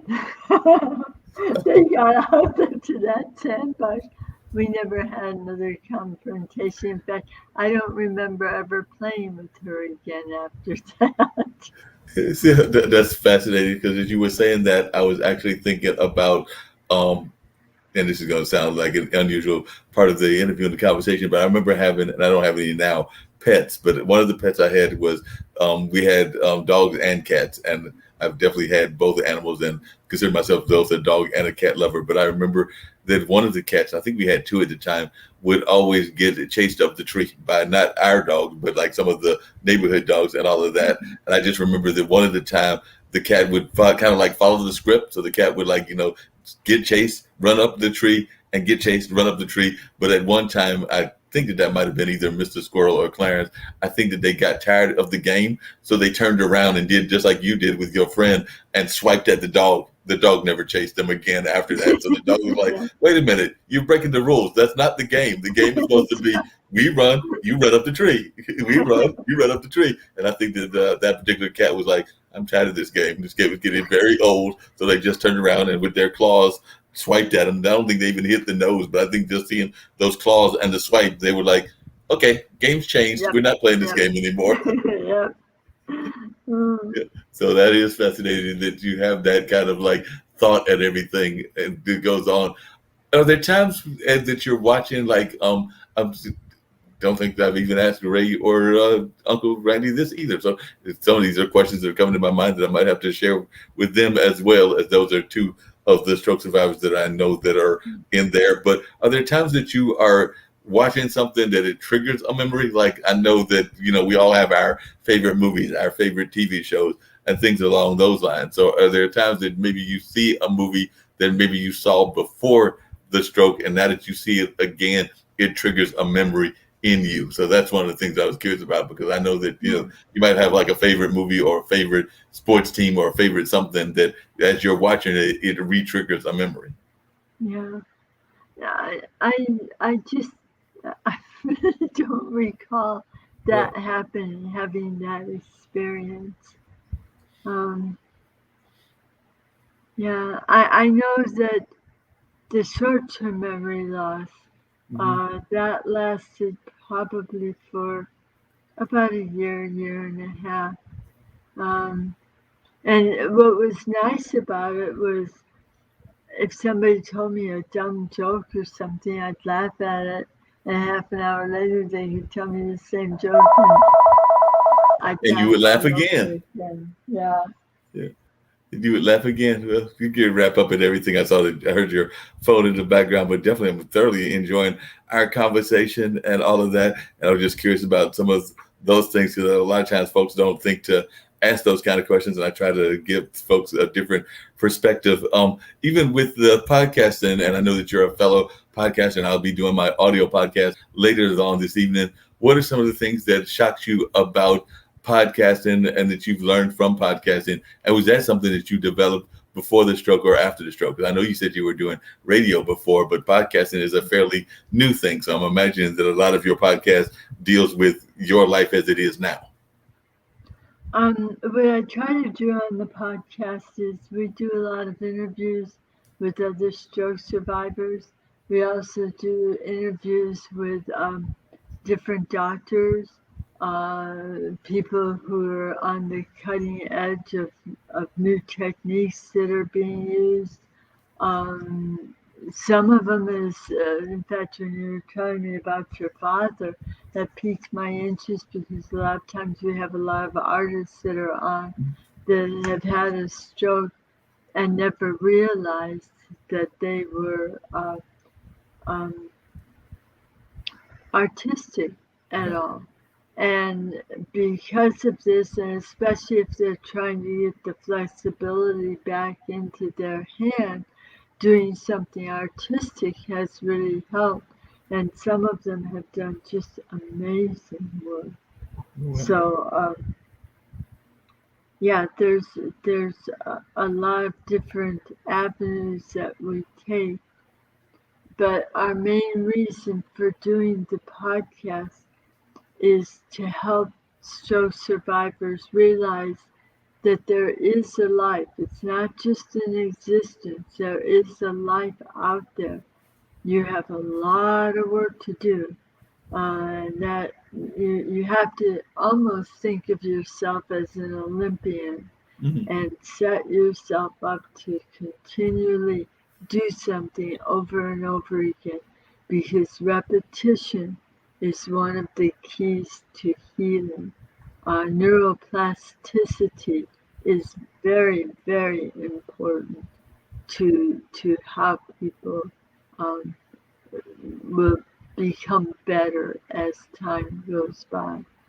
Now, Yeah, that there's makes some people that are always going to have limitations, but even if you have limitations and you physically don't come back to where you were before, if you're still able to think, you still have the ability to change, even if it's just your attitude.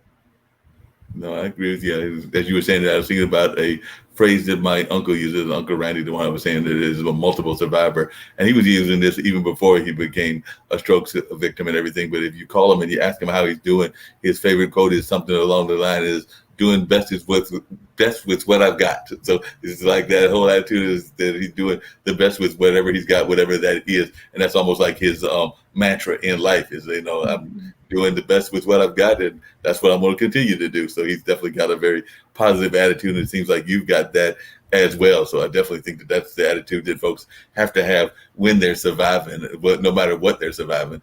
Um, we didn't really get to the travel, so I'd love to know about the travel and what are some of the favorite places that you've traveled to. Because one of the things that's really been catching my eye the whole time we've been talking is this seascape that's kind of behind you and everything. And I'm not sure if that's one of your Oh, photographs or something or not, no, but it is. That happens to be Sunset Beach in Anacortes, Washington, at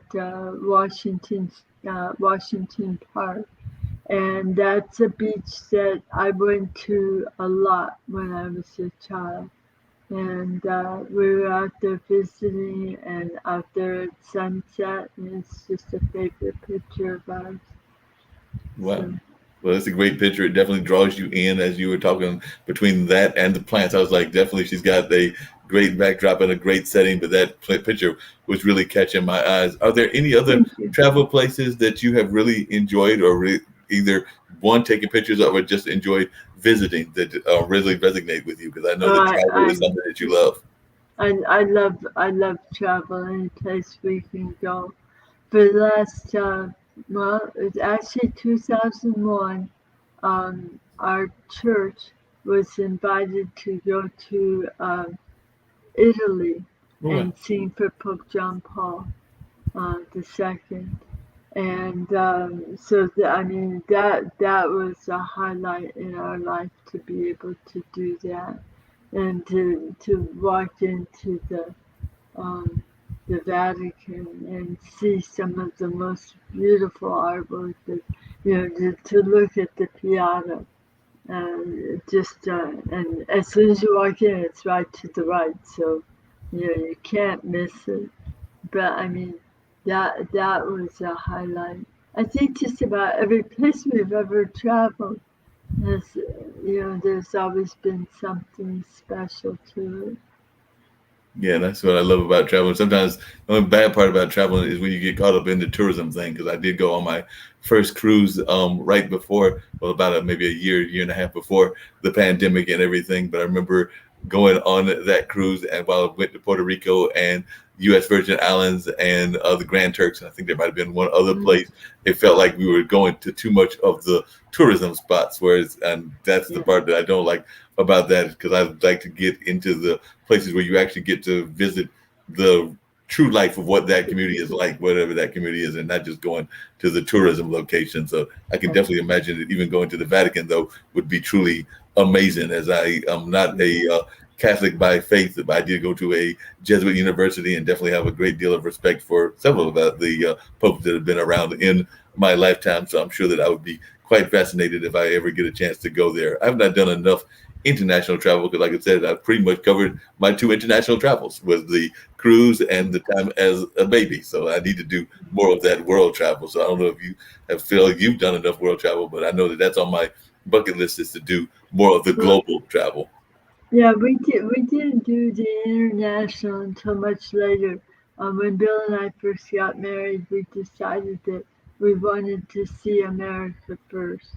And so we traveled to each of the 50 states over probably 20 or 30 years. Okay. And, loved it. America is just an amazing place to live. Every state has so much beauty and so much to offer. And each one is so different. The personalities of each one is so different. And so we finished all that. And then the first trip to Europe was when we went to the Vatican. And then it was about 4 or 5 years before we traveled overseas again. And our choir started to do these trips every other year Yeah. where we would go to different places as a choir and sing at these different places. And that was amazing. You'd have people come up to you afterwards, or you'd be in just all these different places that you never in your life ever expected to visit or to see. And yeah, if anybody ever has a chance to go on a trip someplace, go. You get to meet so many people, like you were saying. And you begin to realize that we have so much more in common than what you know what separates us. Oh yeah, there's no doubt about that. And also, not only do we have so much in common, but it's also interesting when you're talking about even here in the United States, when you go to those different states, every state has its unique diners, its unique niche stores and all of that. So that's one of the things that I love going to. Definitely, love going to the places that you're supposed to go to. Like if you go to Florida, you're probably supposed to hit Disney. If you go to New York, you're supposed to hit Times Square. But it's also interesting going to the places that are off of the beaten path as well, that the people in those individual states know about, and they will tell you where they are, whether it's a unique diner in Kansas or a unique diner in Oklahoma or wherever it may be that they're watching and listening from and everything. Because I know that I think I've hit maybe about a little bit over half of the states, but definitely there's a lot that I have left out because I've yet to go to the West Coast, even though I've got friends out in Washington State, Oregon, and California. But went to Las Vegas for the first time recently when I went to visit a friend, and it was really interesting because the first thing that caught me off about Vegas was as soon as I got in the plane, the slots were waiting for you. So you literally see that in the airport. And even though I was going to visit the friend and knew I'd be staying in their house in their environment, it was still that whole neon kind of environment that you saw literally from the airport to around the whole neighborhood and everything. It's And even though they lived off everywhere. the path, you still felt its presence, even though they were not in that presence. You still felt its presence, if that makes any sense. You can't even get out of the grocery store without dropping your change in a slot Yeah, machine. Yeah, it's everywhere. I do want to mention something about travel because for people who are stroke survivors, sometimes they're very concerned about travel. right. They may have limitations. They may not feel quite comfortable in a crowd of people. There's a whole bunch of reasons why not. But on our podcast, which is called Don't Count Me Out, uh, and you can find it on Facebook on dcmo.talks Right. if you ever want to come to see one of them. One that we did just recently was with a woman who was an amazing model. She's beautiful, absolutely beautiful. When she was 20, she had a stroke, serious stroke that left her locked in, which means that she is paralyzed from the neck down. Mm-hmm. She's also aphasia, and she explained that. She said the aphasia is because all of her muscles are locked, and the tongue is a muscle, Right. so she's not capable of talking. But she's married to an absolutely amazing man, and they just really have a wonderful relationship. Well, we did a podcast with her. Her name is Kati Vanderhoven, and her husband's name is Henny. And we did a show with them on travel with a wheelchair, Mm-hmm. so that people who may not have locked in but have endured a stroke will understand that there's things that you can do and ways that you can look at this so that you can also get out there. And Cuddy said something I thought was brilliant. She said, just because the stroke took my body, I'm not going to allow it to take my living. Wow, that's a beautiful quote. Definitely very poignant and powerful. And that and everything, definitely, that's very resonates with me. Even one of the things I was, as you were saying that, I know that with the pandemic going on, that's one of the things that people were concerned about was how would, with everybody being so concerned about those folks that were being impacted by COVID, how it would impact people that were going through various ailments, whether that's people that were going through cancer survival or stroke survival and things along those lines, because the push was always around trying to find the cure for the pandemic and to try to get it under control. So, as a stroke survivor, is that something that you were concerned about as well? Because I do remember hearing even some of my hospital friends feeling that sometimes the patients that were dealing with other ailments were being pushed aside because of the whole pandemic and what was going on with the pandemic. So, I was just wondering, as a stroke survivor, was that a concern of yours? Well, I'll tell you, and I've talked to a number of my stroke survivor friends because we've been in a situation where we've been sequestered in a home Right. or an assisted living or somewhere where we can't get out. It's very seldom that you can. We understand what it's like to be in your home. Mhm. And so, for some reason, it doesn't seem to affect us as much as it does others because we're still struggling and trying to come back to living, and so we just take it as one more hurdle to overcome. Um, I think too for a lot of us, I know myself especially, you try to be more cautious around people and what you're doing. My husband and I both made sure we went and got our shots. We had the Moderna, so we had the 2 shots. And that I feel very comfortable being out with other people now. I still try to keep my 6 foot distance. Right. If I'm someplace and I see most of the other people have masks on, I'll put mine on too to make sure that they feel more comfortable. But I really don't think it's necessary for us to wear them. But let me ask you a question about these masks. I've Mhm. not had a chance to ask anybody, and maybe somebody in your audience can answer this. When we're talking about masks for kids that are going back to school, Right. when you look at your face, there's a certain distance between your mouth and your nose. Mm-hmm. Your nostrils are a certain size. Your mouth is a certain size. Both of them take in oxygen and expel carbon dioxide. That's a natural thing for Right. things to progress.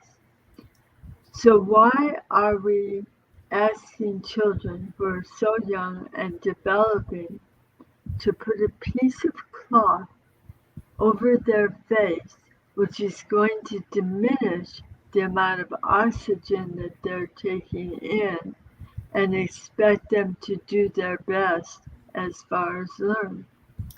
It's interesting you brought that up because we actually were doing a couple of specials, and one of them was around the COVID, and that's actually been some of the conversations. I definitely understand mask, and I've got two nephews that are 12 and 13. As a matter of fact, they just turned 12 and 13 because August was their birth month and everything. So one was born in 2008, the other in 2009, and that's even as a nephew and having no kids of my own. That's been one of my thoughts is I get that there are young victims, and one of my friends, Rakesh, was saying that there was a toddler somewhere in the world that had recently passed of COVID, but they are more of the outlier cases. They're not the majority cases, and the majority of cases have been folks that are in a certain age range and certain things of that nature. So I oftentimes also wonder about the mask on school kids and also wonder about the psychology of the mask on school kids as well. So if any of our listeners are watching and have they ideas and they want to do it either now or in the team replay, I know that I would love to hear, as would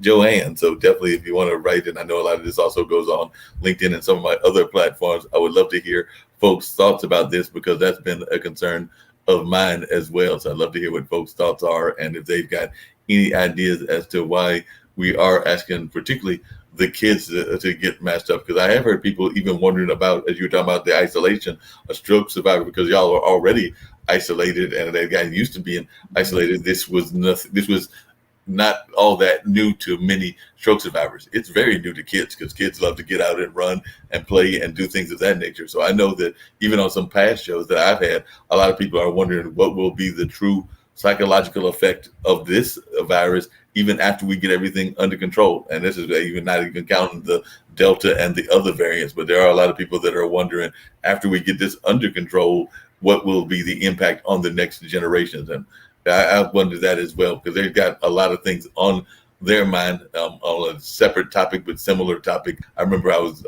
judging a film festival, and one of the films that I watched, and I don't think it got accepted, but it was a great film, was talking about this newer generation, these people that are now in their 20s and 30s and 20s and teenagers and maybe a couple in their early 30s, but they are very activist oriented, very compassionate people, probably one of the most compassionate folks since maybe the 60s would have been the last one that in my mind was similar. But they are also very much caught in this like culture, meaning they want to be approved and liked and things of that nature. So between that like culture and between them being confined, I do sometimes wonder what the mental outlook will be some 10 or 15 or 20, 30 years when my nephews are in their adult years, when they're like in their 30s or 40s or even in their 20s. How will it impact them growing up? So it is going to be interesting to see, one, how they carry their compassion forward, meaning the entire generation, but also how society treats them when they've gone through a lot. I mean, I just think about what this generation that is now in their some of them are in their 20s and everything, what they have gone through. Because I mean, just in this show, we've referenced some of the things because they've gone through Katrina, they've gone through 9/11, they've gone through now a pandemic. And this is, in some cases, all before they turn 20. So, like I said, it's just amazing what this generation has had to go through as kids. And just think about a war that's lasted almost coming on 20 years and everything. Definitely 9/11 will be 20 years on 9/11 of this year, because it was 2001, if I remember correctly. So we're getting ready to come up on the 20th anniversary, and they went through that. They went through the fires in California. So even if they're not in California, they're still impacted by what they're hearing about it. And the same with a lot of the other world disasters that are out there. So my hearts are full of hope for this generation, but it's also full of a little bit of anxiety just knowing what they've been through. And this is even before they've reached their full adulthood years. But I also wonder if maybe us as being adults, in a generation, at least one generation removed from them, do we have a responsibility to help them to see, like we talked at the beginning of the show, sometimes the best lessons we learn in life begin through trauma. Right. So maybe we have some kind of a responsibility to help them to see and sort through that so that it doesn't keep them locked in to the trauma portion, but helps them to see how this has actually made them a stronger and, like you say, a more compassionate person so that they can go into the world and make it a better place. Well, I would definitely agree with you on that, and I definitely think that that's something that we need to do. One of the things I was going to say, and I do hear the phone in the background, is that I Oh, I'm would. so sorry about Oh no, that. you're good. One thing I'm going to say is that I would love to know some of the contact information for you and where folks can get these great books of yours, because I know a lot of folks would definitely be interested in that, and definitely would be interested in knowing how they can reach out to you and everything. Because, like I said, I've definitely thoroughly enjoyed our conversation, and hopefully, I can get you to come back on in the future, because I've definitely enjoyed the conversation. And as I like to say, I always consider these kind of shows that we do on international broadcast media to be our homes that we offer to folks. So consider this like another home where you, and even if you want to bring your husband or other friends on, can come and share your stories and your passions and the things that you're interested in on, because that's one of the things that we love doing, is making our platform available for people to share what their concerns are and what they've got on their mind and all of that. So definitely do know that you're welcome back anytime that you want to come back. But I know that people that have been listening, whether it's now or in Team Replay, would love to know about the book and how they can get a copy of the book, and also where they can find the podcast. I know you mentioned that earlier, and just ways that they can reach out and contact you. And the other thing that was curious in my mind was, and you may start off with that before the contact information, was you talking about some of this innovative treatments and things that are out there. And I don't know that we hear enough of those. So I didn't know if there were any truly innovative treatments that you are very passionate about in the way of stroke survival that you heard about on your podcast. Because I know oftentimes the sciences, in my mind, don't get covered enough by our mass media. So if there's innovative programs that you're hearing about that people need to do more research on, or that you would like people to know about, I'd love for you to share that as well. I know there are probably tens, if not hundreds of them, but there's some that resonate more with you than others. Well, we have a show that's coming up in about 2 weeks, 3 weeks. I'm not sure exactly the date right now. It was a woman named Lynn Becker, who has a company called Power of the Patient. And what it is, she is a researcher, and she is gathering information from anyone who has survived a stroke, because they're finding that there are more links and ties than what we imagined. And it's helping her to help researchers to actually direct what they're studying to actually be helpful from learning directly from a stroke survivor or Wow. a group of stroke survivors. So that's going to be very exciting. The name of the podcast is Don't Count Me Out, but it's so long that nobody wants to spell it out, so we go by dcmo.talks, and that's how you can find us on Facebook. Um, my website is under my name, joanneglim.com. And feel free to go there. It tells you all about the books. You can find some of the shows either there or on YouTube. We're just starting to get the YouTube channel up, so I would suggest going to the website for the podcast for right now. And our books are through Amazon, or if you want, you can order it through PayPal if you'd like to have an autographed copy. Okay, sounds great. One of the other things I was going to ask you, and something that we ask all the guests on the show, and pretty much all the shows that I do at least, is it is an international platform, the international broadcast media. So we have guests from all over the world, all over the country, and definitely, all over various places. Because I know we've had shows out of South Africa, we've had shows out of Nigeria, we've had guests out of New Zealand and Australia and various other parts of the globe. So we always like our guests to share their words of encouragement, their words of positivity, because we are in the middle of the pandemic and so much else is going on around the world. We talked about words of encouragement and what we would like to hear from our young people, but just in general, any words of encouragement and positivity that you would like to share with the global community as a stroke survivor and just as a warm and wonderful individual. Oh my goodness. Um, I I just think as long as we're kind to each other, if you see something that someone needs, so many times, especially with men, you never ask for help. Right. But you guys are wonderful for being the first there to help somebody who's in need. And that's one thing I found in any situation is women talk and Mhm. men do. Well, So if you can keep that in mind when you're talking to each other, I think we can get people more stirred up to do things and to work together. Always extend a hand in love to others. well, that's great. And I hadn't even thought about that, but you're right.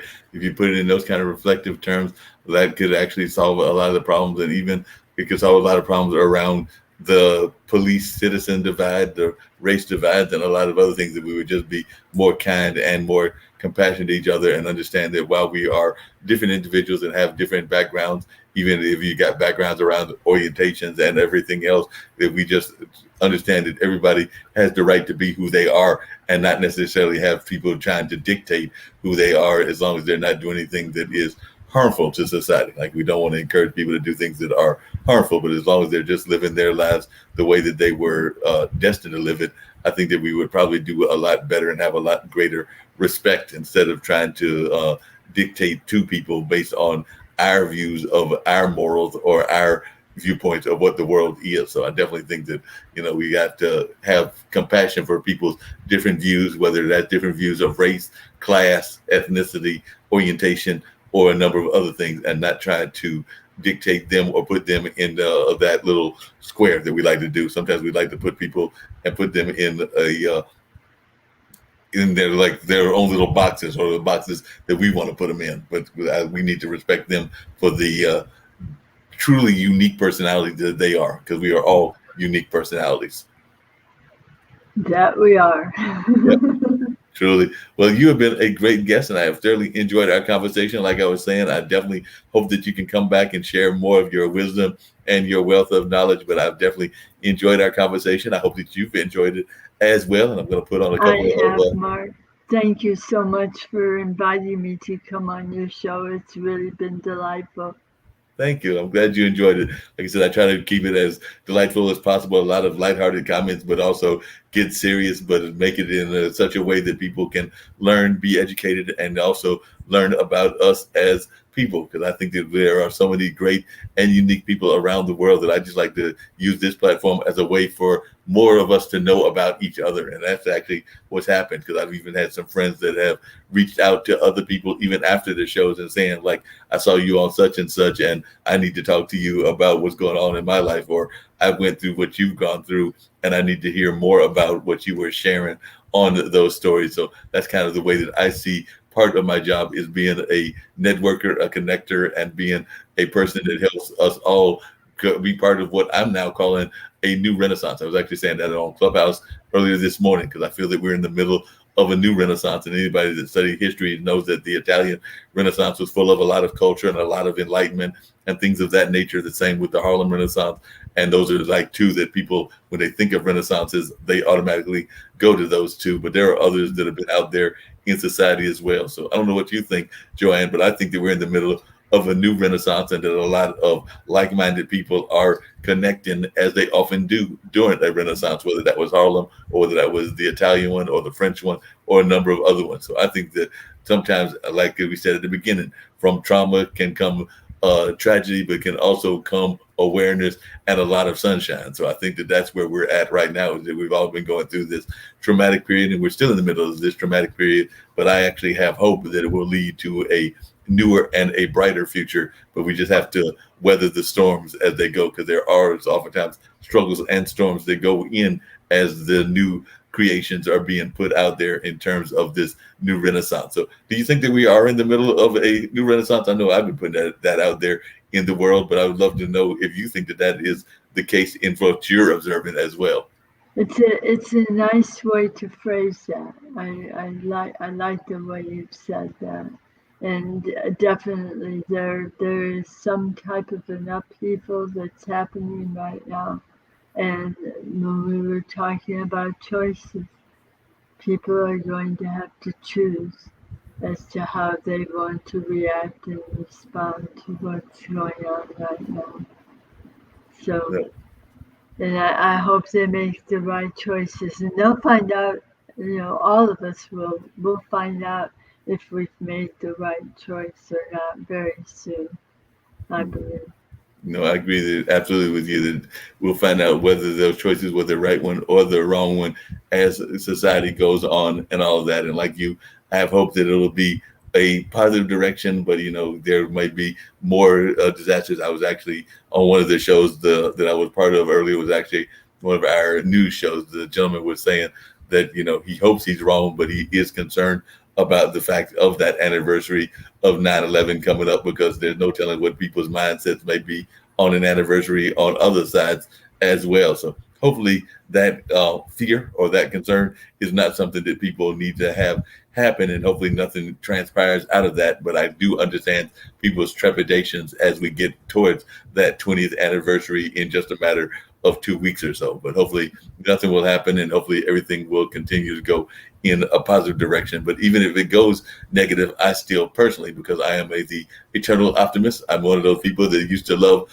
John Lennon's Imagine song. So I still think that at the end, everything will work out in a positive direction, even as we go through this turmoil period and all of that. So on that note, I'm going to bring up a friend of mine who does a great service. So she offers things around social media and things along those lines. So I'm going to bring up her spotlight, and then after that, get that lovely robot on out of here. But I have thoroughly enjoyed our conversation and look forward to having Joanne back on a future edition of this show as well. But right now, we're going to see what Lotus Richey is talking about when she talks about her advertising services within social media, within things like Clubhouse and Instagram, Facebook, and a number of other places as well. So before I get ready to hit this spot, because it is on the thing that's got the list of the videos and everything, are there any final words that you want to share with people before I get ready to hit this ad? And this is a chance for you to have the final word.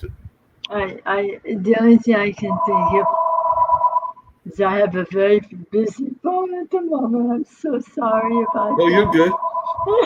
And I'm sitting here and I keep pushing and it won't hang up. I don't know why, but it won't hang up. I'm so sorry. That's okay. Anyway, as far as final thoughts go, I'm so grateful to have had this time to share with you and with your audience. And I look forward to anybody who would like to come and take a look at our work. Leave me a note. I always respond to all of them. And bless everybody. Thank you. Sounds great. And I definitely look forward to having you back. And yes, I know how social media can be an interesting thing, but then again, so can the persistent telemarketer and the persistent telephone folks as well, because I sometimes get them also, and you're going like, wait a minute, I don't want you calling right now. Yeah, I'm busy. So I can relate even in the podcasting world. So on that note, as she answers the phone, I'm going to go ahead and put on that advertisement and everything. Thank you, Mark. No problem. See you soon. Bye. Bye.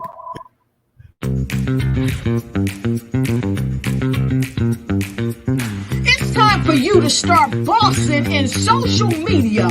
For all your social media needs, you've come to the right place at the right time to get your website designed, landing page, social media platforms, and get the training you need to get in front of the people that's ready to buy your products and services. Let me train you with StreamYard, Zoom, Clubhouse, and much more. And let me help you get your virtual professionals, not assistants, because assistants can only assist you, but the virtual professionals can give you that professional flavor that you need to expand your reach and increase your revenue. Jump on in and get in where you fit in and start bossing today.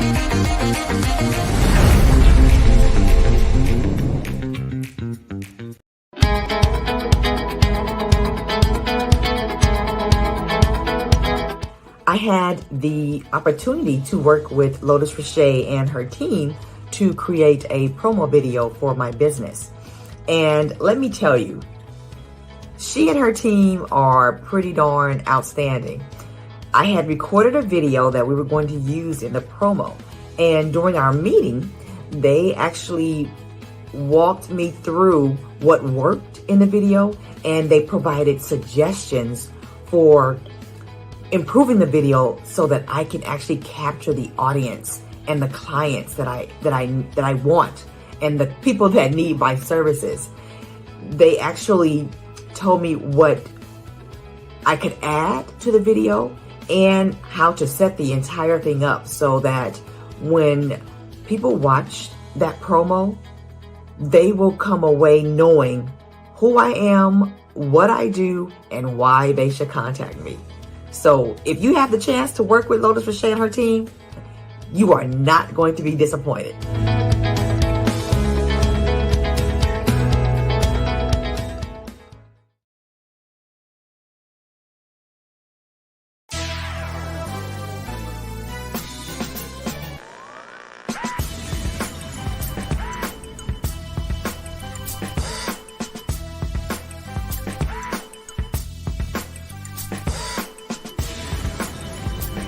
You are watching The View from Hampton U, exploring Hampton University's rich history, the past, present, and promising future.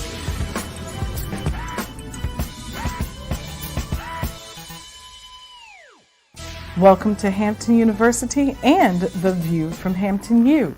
Today we're going to examine a movement that is said to be taking the nation by storm. The Genius is Common movement has emboldened young people throughout the nation, and that has also happened here at Hampton University. Let's take a look at what some of our students have to say about being a genius. Hi, my name is Gavin Harden, and my genius is to be able to give off positive vibes and spread a smile. Genius is common. My name is Brianna Lomax, and my genius is artistic expression through writing and showing compassion to everyone I meet. Genius is common. My name is Atia Strange, and my genius is the power of expression. Art is universal. I sing, I draw, I film, I photograph. Genius is common. My name is Maya Harris, and my genius consists of all the gifts that God has given to me. I am a giver, I am passionate about bringing ideas to life, and I have mastered the concept of finding the good in everything. Genius is common. My name is Diamond Sidmore. My genius is acknowledging the beauty in my own mistakes while challenging others to do the same in order to cultivate and grow. Genius is common.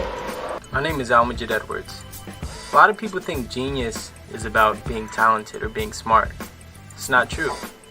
Genius is about influence. Whether it's an equation, whether you're reading or writing, research, harmonies, what have you, genius is about the opportunity, the moment of impact where you can influence another person and uplift them. My genius is poetry. Genius is common. Hampton University has a long-standing history of supporting geniuses and the movements that they create. For example, General Chapman Armstrong established this great institution in 1868. And did you know that Booker T. Washington was also an alum of Hampton University? I could go on and on about the geniuses who've come through these doors and have exited to go out into the world to make a great difference. That's what's important to us. That's what's important about the Genius is Common movement. What is your genius? You should take the time to think about that today. So thank you for watching The View from Hampton U. And remember, genius is truly common.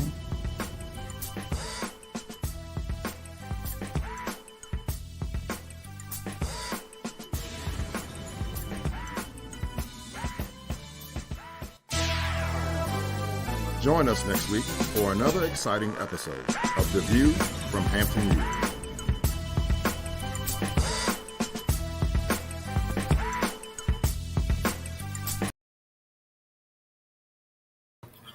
And that wraps up another edition of the radio show with Mark Lee. I want to thank Joanne Glim for joining us on this show, sharing her background with being a stroke survivor and a number of other things as well. Of course, we've got more great guests coming over the next several weeks, so definitely stay tuned to the radio show with Mark Lee. And of course, the other show that airs later on this afternoon, Mullins Music and the Memories. And of course, we've also got the radio show, not the radio show, the traditional audio podcast. It'll be at 7 o'clock. So looking forward to that conversation as well. And of course, we've got Maxine coming on with her show at 7 also. So some great shows coming on. So definitely look for Maxine Pearl McCoy coming on very shortly as well. And I was saying she's got a powerful guest coming her way at 7 o'clock. But right now, let's get on out of here and hope that y'all have a great time and an enjoyable time for the rest of this particular afternoon. But going to slide on over to Mullins and seeing what's happening in that part of the world as well.